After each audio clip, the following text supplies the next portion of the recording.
Bonjour à tous, chers élèves de première année. Voici un exercice d'analyse avec des droites parallèles et perpendiculaires à déterminer. Ce type d'exercice, vous pouvez le recevoir en devoir. 1 semaine pour le faire. Mais quel rythme? Est-ce qu'on fait ça tout de suite en classe? Est-ce qu'on fait ça en rentrant d'école? Est-ce qu'on fait ça la veille du jour où il faut le faire? Moi, je vous propose de faire vraiment le premier en classe pour être sûr de bien comprendre et ensuite de répartir un énoncé par jour, un petit énoncé par jour, c'est facile et surtout ça permet d'entretenir la mémoire et d'assimiler les notions. Moralité, un peu tous les jours et pas beaucoup un seul jour. Place au A. Peut-être l'avez-vous fait déjà en classe, mais ici on va le refaire. On cherche une droite G qui est perpendiculaire à une droite F et elle doit passer par le point 2, 5. Alors, premièrement, on doit déterminer cette droite. Deuxièmement, on doit représenter les deux droites. Et troisièmement, on doit déterminer le point d'intersection graphiquement et algébriquement. Alors, premièrement, on regarde la pente de F et on voit moins 3. Quelle est la condition que doit avoir la pente d'une droite orthogonale perpendiculaire à une autre?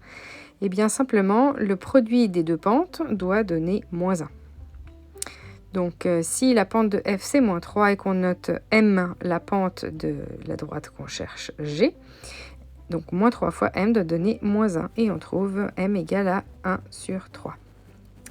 Maintenant, on sait que G doit être de la forme 1 tiers de X plus un H qui serait l'ordonnée à l'origine. On va utiliser le point 2, 5 pour trouver ce H. Et on aura donc une équation. Et ainsi, on va pouvoir trouver que H est égal à 13 sur 3. N'oubliez pas que vous avez le droit à votre calculatrice, mais vous pouvez évidemment faire ce type de calcul rapidement avec un dénominateur commun. Ensuite, on résume ce qu'on a trouvé et donc notre équation encadrée est là. Maintenant, on doit représenter graphiquement les deux droites. Attention, il faut qu'on voit ici un angle droit entre elles. Commençons par la plus facile. Ici, c'est F qui est la plus facile à représenter. Donc son équation, c'est donc moins 3x plus 4. Donc on commence par 4 qui est l'ordonnée à l'origine. Et ensuite, on a une pente de moins 3. Donc on va verticalement d'une hauteur de 3. Et ensuite, on se décale de 1 horizontalement pour qu'elle soit décroissante.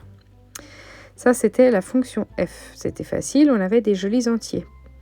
Par contre, la fonction g qu'on a trouvée, honnêtement, elle n'est pas très jolie à voir comme ça avec des fractions sur 3. Et 13 sur 3, c'est pas très précis. Mais on a une information dans l'énoncé qu'on a utilisé. On sait que ça passait par le point 2, 5. Donc on place ce point 2, 5. Et alors la pente, depuis là, c'est très facile à placer. Et on n'a donc plus qu'à prendre notre règle pour relier donc ces 3 points. Et on a donc notre droite qui est bien perpendiculaire à celle qui était F.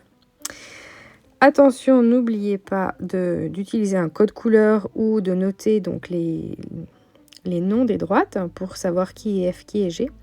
Et puis ensuite, on veut le point d'intersection. Donc on le place ici, on voit où il est.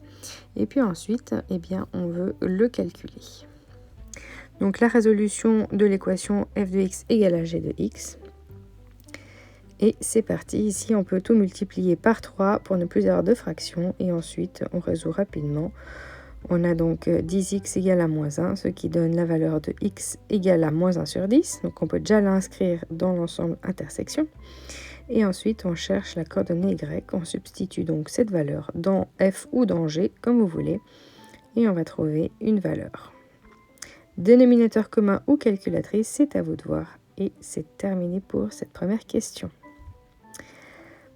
Pour la question suivante, il va falloir regarder si les droites sont parallèles. Arrêtez la vidéo pour essayer. Voici l'énoncé de la question B.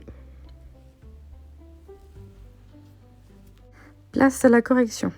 Alors, commençons par chercher la pente de cette droite F, c'est moins 3. La représentation graphique de H doit être parallèle et donc ça veut dire que les droites auront les mêmes pentes. Donc moins 3 aussi.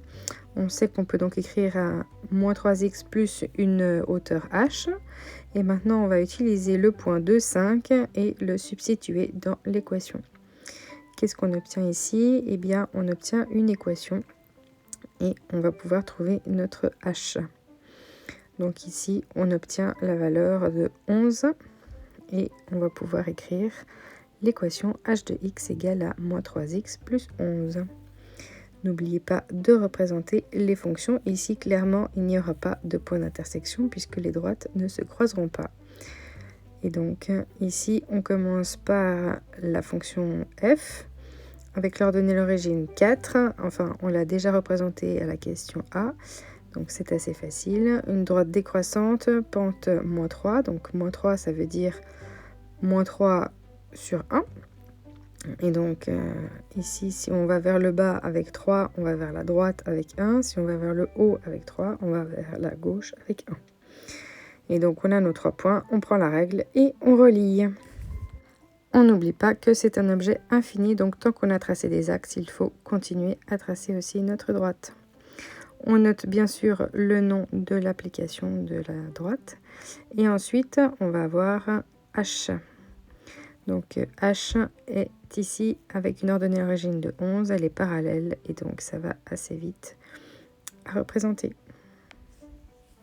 On peut bien sûr vérifier qu'elle passe par le point C. Arrêtez maintenant la vidéo pour essayer la prochaine question. Voici l'énoncé de la question C. Ça revient à la même chose que la question A. Place à la correction. Ici, donc, nous avons de nouveau une situation avec des droites perpendiculaires. On cherche donc la pente de la droite F, moins 3 sur 5, et perpendiculaire, ça veut dire que les droites, eh bien, elles sont inverses et opposées. Donc, ça veut dire que je vais avoir plus au lieu de moins, et au lieu de 3 sur 5, je vais avoir 5 sur 3. Cette droite s'appelle I, et on cherche maintenant le H à l'aide du point de coordonnées 1, 2, en substituant x par 1 et en mettant égal à 2. On a donc de nouveau une équation et on va pouvoir la résoudre pour trouver ce h. Donc ici, ça va assez vite puisque quand on a 1, eh bien, il n'y a pas grand-chose comme calcul à faire. Et puis ici, on a un entier, moins 5 sur 3, donc 2 sur 3, ça fait 6 sur 3, moins 5 sur 3, donc 1 sur 3. Et on a tout de suite l'équation de notre droite I. Maintenant, il faut donc chercher le point d'intersection. Mais on peut commencer d'abord par représenter les fonctions, puisque c'est ainsi que c'est proposé. Et puis ensuite, on verra dans notre recherche si c'est cohérent avec ce qu'on peut lire comme coordonnées graphiques. C'est intéressant de le faire dans ce sens-là pour vérifier les résultats. Donc ici, place à la représentation graphique. On part donc d'abord de F avec une ordonnée l'origine de 4. Ensuite, on se décale de la pente, donc moins 3 sur 5. Donc elle est décroissante. Et on peut placer donc un point à gauche, un point à droite de l'ordonnée à l'origine. Et comme ça, on est sûr d'avoir 3 points bien alignés. On prend la règle et on prolonge tant qu'on a donc dessiné les axes. Ensuite, on a l'autre fonction, celle qu'on vient de trouver. C'est franchement pas pratique, encore une fois, de trouver une ordonnée d'origine avec un tiers. Donc, on part du point qu'on avait donné dans l'énoncé, c'est-à-dire 1, 2. Alors là, par contre, c'est facile de le dessiner. Et depuis là, eh bien, on peut placer donc la pente qu'on avait 5 sur 3. Donc, depuis notre point 1, 2, on place les données de la pente 5 et 3. 5 verticalement et 3 horizontalement. Et ensuite, on n'oublie pas de prendre sa règle. Et puis, soit on a un code couleur pour expliquer qui est F et qui est I, soit eh bien, on le note, mais il faut que ça soit clair, qu'il n'y ait pas de doute. Et on n'oublie pas de prolonger tant qu'on a des axes. Voici donc nos deux droites, on voit bien qu'elles sont orthogonales, donc tout va bien. Et maintenant, la troisième étape, eh bien, c'est de chercher l'intersection. Alors, comme ça devient un petit peu répétitif, ici, je m'excuse, mais la vidéo n'a pas pris, donc je vais vous laisser mes notes défiler, mais c'est assez clair, il me semble. On pose f de x égale à i de x, et on veut résoudre. Donc, on multiplie par les dénominateurs communs, pour ensuite multiplier par 15 et on trouve ensuite une valeur pas très sympathique pour x et on la substitue dans f pour trouver la coordonnée y. Dernière question, arrêtez et essayez.